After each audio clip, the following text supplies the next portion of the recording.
All right, everybody. So I want to tell you a little bit about conditions in Civil War field hospitals. All right. So a Civil War field hospital was a nasty, vile place to have to be. And when you think of a field hospital, you're thinking maybe there's a bed, there's some nice clean sheets, there's nurses that know what they're doing, and doctors who will take care of your every need as you're suffering in pain from multiple bullet holes and shrapnel holes to the face, right? Not the case. In fact, usually it's you laying out in the grass, unless you're an officer. If you're an officer, you've got a much higher chance of actually being operated upon quickly and in a bed.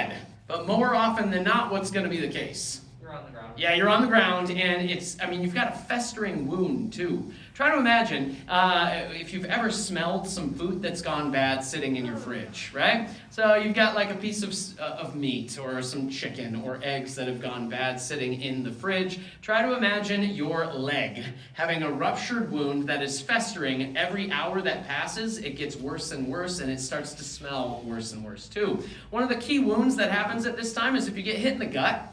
The bullets that hit you are this lovely little thing. It's called a Migne Ball. A Migne Ball is this tiny little bullet that is actually quite sizable. If you have a chance to feel it, I'll pass it around to you so you can see how heavy it is. But it's made of soft lead. And so because it is soft lead, it doesn't travel very far very quickly. So it goes at a pretty slow pace through the air compared to modern day bullets. So when you fire this thing, it's a pretty good shot, pretty accurate and pretty fast, up to about 50 yards. After that, it starts to slow down significantly. So if I'm hit by this bullet, it'll make a thumping sound. It sounds like this.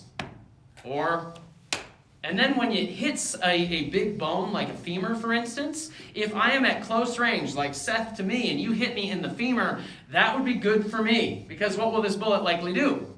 It'll pass right through my leg. If we're more than 25 or 50 yards away, instead the bullet will expand inside my leg, and frequently it'll be going so slow at that point that rather than passing through the bone, it will shatter the entire femur. So we've got this rule in Civil War medicine: don't debate. Amputate. That's right, you gotta amputate. And so at that point, you better get it cut off in a hurry. Because 94% of the wounds that take place in this war are caused by this Migne Ball, this 50 caliber bullet. Now, I'll pass this around so you can feel it. Just imagine that thing expanding in your body and shattering bones as it hits. Sometimes it'll bounce around inside your stomach, and that's a nasty day at the office for you. But another thing that it often does is when it hits in the stomach, it actually will rupture the stomach open, and you don't always die from that right away. Yes, you can bleed to death, certainly, but often what happens is if your stomach gets like torn open, you've got entire folds of organs that flop out onto the ground, and you have to, scoop them up and carry them to the field hospital, hoping that they can operate upon you in a hurry. So I'm going to tell you a little bit about what it's like being a Civil War surgeon and soldier at this time. My name is Zabdiel Adams. Zabdiel Adams. I am a 24-year-old doctor, recently graduated from Harvard, and unlike most Civil War surgeons and doctors at this time, I actually have medical training. Most Civil War doctors at this time are not doctors at all. In fact, they are usually taxidermists and butchers with less than 6 months of medical training. Now, why would you choose a taxidermist or a butcher to be a Civil War doctor? Because they know anatomy. They know anatomy. Well enough, anyway. A cow liver is similar to a human liver, and you know what things you gotta tie and cut off if it's, bleeding profusely. You know about arteries. I don't know if you're aware of this, but there are arteries within your body that act like hoses. So there are times, like if you're trying to amputate a leg, you've got this artery in your leg that will literally flop around and be shooting blood everywhere. So a butcher, or a trained doctor too, would know that you need to take that artery, yank it out far enough so that you can actually tie a knot in that artery to keep your patient from bleeding to death. Imagine the little spraying blood all over the tent. You gotta go, pull it out, and tie it off in a hurry before that man dies on your table. So that's a fun fact, and that's why today has been a busy day at the office here at Gettysburg. Okay, so here's my previous patient. As you can see, it wasn't a great day at the office for us here. He was not an officer, and so we had to, we waited a little while to make the surgery happen and to start amputating those limbs, and so he died. Because you see, if you do the amputation within 12 hours of the wound taking place, then you've got a 72% chance of that person surviving.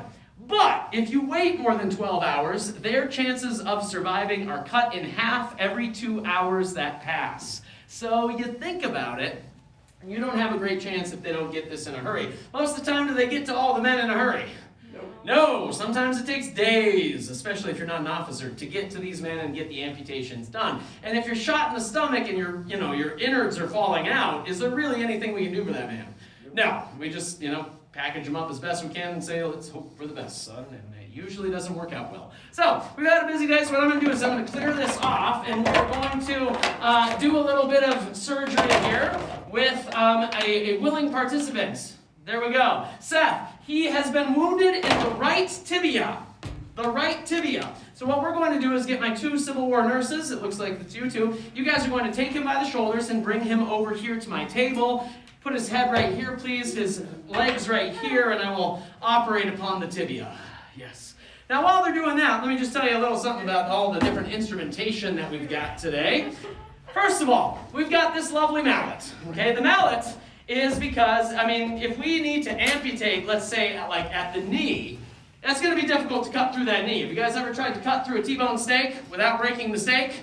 Without breaking the bone? You try to carve around it, doesn't work very well, right? So what we would need to do is then shatter the bone with this to get through it a little bit easier. At that point, we take my saw. Now, my saw I've used on several patients already today, and I haven't cleaned it and I haven't sharpened it. Is that a problem? Nope. That's a problem. But we don't know that yet. We don't know about germ theory yet. So I've got a nice dull butter knife type saw that might take a little while to get through. As such, I've also got the cleaver in order to cut through the shards of meat. I don't have the instrumentation with me at the moment because they've all just been destroyed by overuse. But I've got these different little hooks and things to pull out debris, also to get at the various veins and arteries, and to also we've got a little knife that we would cut down the leg to peel back the flesh. And then you've got various tools to kind of hack away at the sinews that keep the flesh attached to the meat. The muscle, pardon me, sorry. So, these are the kinds of things that you'd need to have ready. Now, after we amputate the leg, we toss it in a pile, literally, and then we've got my little hot plate here, which has been sitting on the fire to make it nice and hot. Because what are we going to do last? Cauterize it. We need to cauterize the wound, and then it smells like crispy meat steak as we're doing it. Okay, so ladies, what you're going to do for me today is I'm going to need one of you to apply the tourniquet. Now, why do we need a tourniquet? So that less blood flow. Less blood flow beyond the leg. So since you're wounded in the right tibia, this is a good wound. You've got $1 million wound. What we're going to do is apply the tourniquet right above the knee. I want you to do it nice and tight. Who's going to be my leg person? Thank you. All right. So you are. How convincing do you want me to do? Oh, convincing. Are you kidding? We need you to play your role. Let's win the Oscar here. All right, and then Maddie, I'm going to have you hold this gentleman's shoulders down because he's going to be writhing in pain. And then also something to consider is typically we don't have any anesthesia, right? So one thing that we could use is a little Irish Death. We've got some whiskey, but usually that only goes to the officers, right? So, and then finally, in order to help with the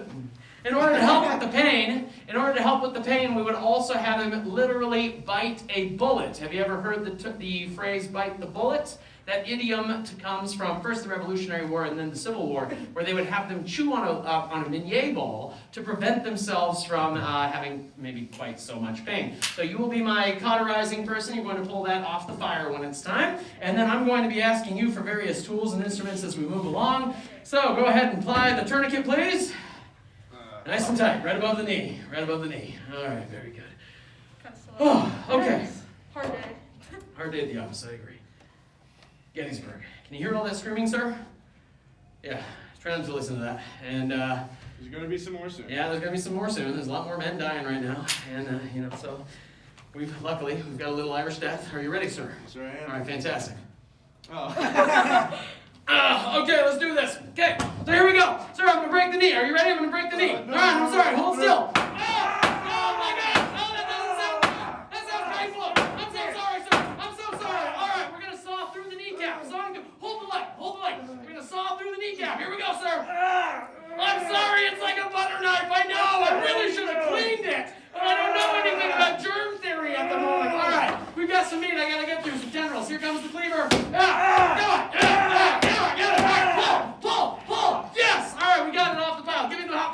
outplay now, ASAP.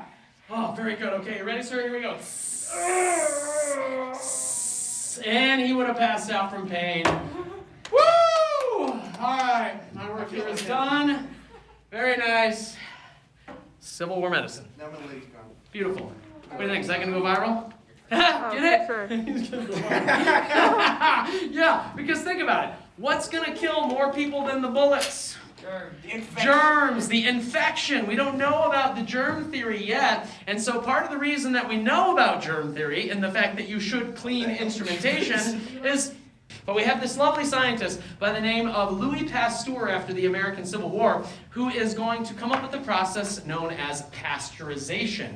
So he got the idea from seeing brewers who would boil the contents of beer in order to what?